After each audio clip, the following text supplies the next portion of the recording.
নগর বিএনপির অধীনে ৪০ নম্বর ওয়ার্ডে আহ্বায়ক কমিটি বাতিল ও পুনর্গঠনের দাবিতে বিক্ষোভ সমাবেশ অনুষ্ঠিত হয়েছে। দলের দায়িত্বহীন সিদ্ধান্তের বিরুদ্ধে বিক্ষোভ মিছিল করেছে স্থানীয় নেতাকর্মীরা।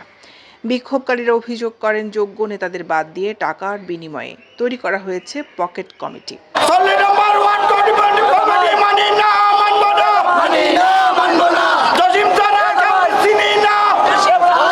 তারা দাবি করেন, জসিমউদ্দিনের মতো দুঃসময়ের ত্যাগী নেতা বাদ পড়েছেন। এ সময় ৪০ নম্বর ওয়ার্ড বিএনপি সাংগঠনিক সম্পাদক মোহাম্মদ সেলিম, দফতর সম্পাদক শহীদুল ইসলাম রানা, সাবেক যুগ্ম সম্পাদক মোহাম্মদ নেসার, সাবেক ত্রাণ সম্পাদক মোহাম্মদ ইকরাম সহ অনেকেই এই মিছিল সমাবেশে বক্তব্য রাখেন। তাই তারা বিএনপি হাইকমান্ডের নিকট দাবি করেন, সভাপতি হিসেবে মোহাম্মদ জসিমউদ্দিনকে পুনর্নিয়োগ, ঘোষিত কমিটি বাতিল, ত্যাগী নেতাদের মূল্যায়ন। উল্লেখ্য, গত ৩ জুন চট্টগ্রাম মহানগর থেকে ৪০ নং ওয়ার্ডে আহ্বায়ক কমিটি ঘোষণা পায় মোহাম্মদ লোকমান, মোহাম্মদ আমিন ও মঞ্জুর কাদের সদস্য সচিব হিসেবে।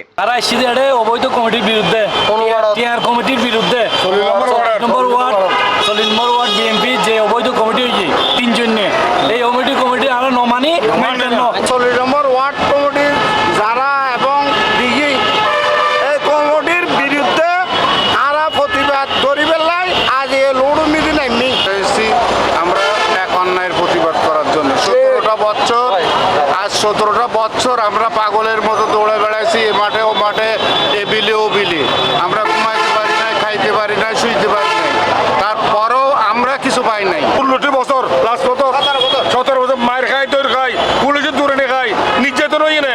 আজ যারা এই লাস্ট তো আসছিলাম মিছিল মিটিং এ, কিন্তু যারা সভাপতি দিয়ে তারা কিন্তু তাকে যথাযথ মূল্যায়ন করা হয়নি। আমি মহানগরের বিশেষ করে পরিচ্ছন্ন রাজনীতিবিদ আমাদের প্রিয় নেতা নাজিবুর রহমান ভাইকে বিনীতভাবে অনুরোধ জানাচ্ছি, আপনি পূর্ণ বিবেচনা করবেন। ৪০ নম্বর ওয়ার্ড কমিটি যেটা গঠিত হয়েছে, আমাদের যারা কমিটিতে দায়িত্ব পেয়েছেন, এবং আমরা সবচেয়ে বড় সমস্যা হচ্ছে যে আমাদের এখানে যিনি প্রার্থী ছিলেন ৪০ নম্বর ওয়ার্ড বিএনপির সভাপতি প্রার্থী জসিম ভাই, আমরা যদি রাজনৈতিক বিষয় বিশ্লেষণ করি ৪০ নম্বর ওয়ার্ড সভাপতি হিসাবে ওনার মতো যোগ্য প্রার্থী আমাদের চোখে আর দ্বিতীয়। দৈনিক আজাদী নিউজ ডেস্ক।